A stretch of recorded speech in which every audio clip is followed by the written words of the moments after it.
is paving the way for Pelosi and Schumer to overhaul the economy. Appeared in the Washington Examiner, and he's basically saying that the Never Trumpers are, well, Brad, what are you saying? Well, I'm saying that the Never Trumpers behind the Lincoln Project have officially gone far beyond just opposing Trump. They're now actually pouring money into Senate races, trying to replace the most moderate and least Trumpy Republicans around, like Susan Collins, the senator from Maine, or Cory Gardner, the senator from New Jersey. The Lincoln Project, which is supposed to stand for moderate, principled, in quote, conservatism, is actually trying to get these people out, chased out of Congress, and elect Democrats in their place. So they've gone far beyond just resisting Trump, and they're trying to burn down the entire Republican Party. Whose money are they spreading around? Because they don't have any themselves.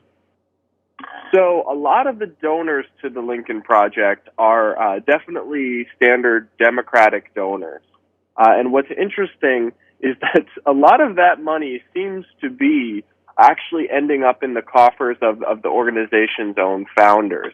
So a lot of these people are political consultants, or they run their own firms, et cetera. And there's a lot of circular money here. So about $2.5 million is how much they had received in donations as of March 31st.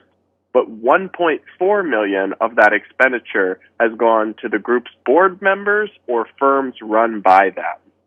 So this isn't really a conservative group. What the work they're doing is just pro-Democrat.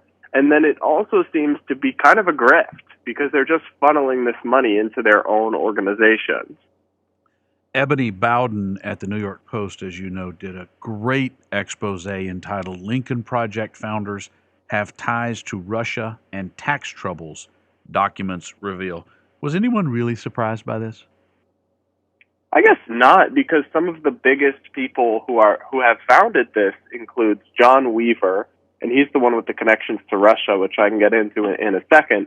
But then it also includes people like Rick Wilson, and these are not, I don't know how to say this diplomatically, but these are not the best of the Never Trump movement. Sure. These guys are loud grifters who make fools of themselves on social media and embrace every characteristic of Trump that they claim to hate, and then some. So these are not the best and brightest, and these are not the the shining stars of the Never Trump movement. These are some people who are attention-seeking and definitely have some sketchy ties.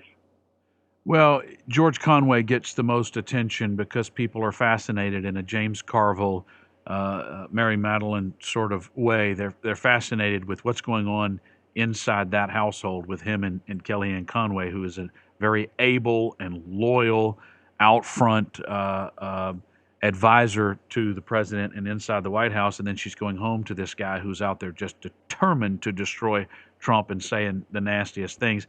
But these are guys, you use the term grifter, and I think that's a very accurate term. These are guys that are, if you want to call them the swamp, these are guys that were Republican hangers-on who wanted to be in the administration, in the case of George Conway, in Rick Wilson's case, guys that get paid from the process. And it's almost as if not only are they opposed to Trump's politics, they're pissed off that they can't get hired in Washington, D.C. today. So they're going to burn the place down. Right, and it's actually interesting that these guys have openly said that they're making these advertisements not to convince people. They're not making them to try to convince Trump supporters not to vote for him for re-election. They've openly said that they're making these ads because they know Trump will see them and get pissed off. And they're literally just hoping. They're spending millions of dollars basically trying to promote social media videos to trigger the president. And they're acting like they are principled, true conservatives. And that's literally what they are doing. They're hoping to get fanfare from liberals who hate Trump and already support Joe Biden. And then they're hoping to troll the